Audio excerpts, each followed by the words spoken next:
আজকের ফুটবল বিশ্বকাপের ফাইনাল ম্যাচে স্পেনের জেতা উচিত, আর্জেন্টিনার নয়। এর কারণ হচ্ছে স্পেন জিতলে সেখানে ফিলিস্তিনের পতাকা উড়ানো হবে, আর আর্জেন্টিনার মেসিরা জিতলে সেখানে ওই জালিমদের পতাকায় উড়ানো হবে। আপনারা বুঝতেই পারছেন আমি কোন দেশকে মিন করছি। কারণ স্পেনের লামিনে ইয়ামাল জেতার পরে মুসলমানদের পতাকা নিয়ে যে একটা সোয়াব দিবে, এটা গোটা পৃথিবীর যত জালিমরা আছে তাদের বুকের মধ্যে চাবুকের মতো আঘাত করবে। আপনারা জানেন এই ইয়াহুয়ে ট্রাম্প এরা যে কত মুসলমানদেরকে দুনিয়া থেকে বিদায় করছে এর কোনো হিসাব নাই। এরাই আর্জেন্টিনাকে সাপোর্ট দিচ্ছে, আর স্পেনের প্রধানমন্ত্রী সরাসরি মুসলমানদের পাশে দাঁড়িয়েছে, ইরানের পাশে দাঁড়িয়েছে।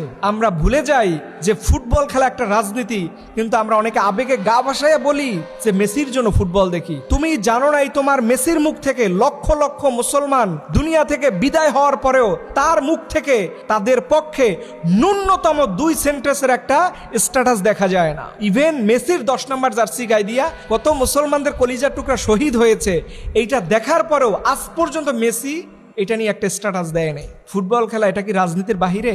আমি আমার মুসলমান ভাইদেরকে বাঁচাতে চাই। আমি বলতে চাই তুমি যাকে সাপোর্ট দিচ্ছ তার মার্কেট ভ্যালু তোমার সাপোর্টের কারণে এত বেশি হয়ে গেছে।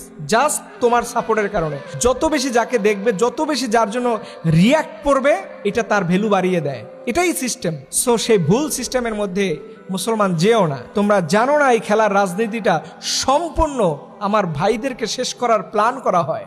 এখান থেকে কোটি কোটি ডলার যখন ইনকাম হবে, এটার সিংহভাগ এই দেশকে দেওয়া হবে, আর তারা আমার ভাইদেরকে শহীদ করবে, দুনিয়া থেকে বিদায় করবে। তখন তুমি চোখের পানি ফেলো, কিন্তু তুমি জানো না তোমার এই সাপোর্টের কারণে তারা আজকে এই জায়গাতে এসেছে।